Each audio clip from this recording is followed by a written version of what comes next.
Since I'm building a base for this, the bottom needs extra support for it to be attached to. I took some extra 1x3s that I had on hand and I cut them down to size, glued them together to the sides of the dresser, and now I'm just anchoring them in place. Today's video is sponsored by Kreg Tools. The Foreman Pocket Hole machine is packed with features that will have you building with twice the speed and half the effort of a standard pocket hole jig. For my base, I used some Select Pine 1x3s and made a basic rectangle shape.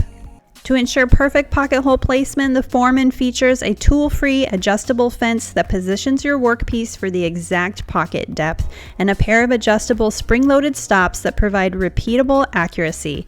This made my base build so easy and so fast, I can literally sit here and make tons of pocket holes in a matter of minutes. I'll grab my drill bit and secure the base with my new pocket holes.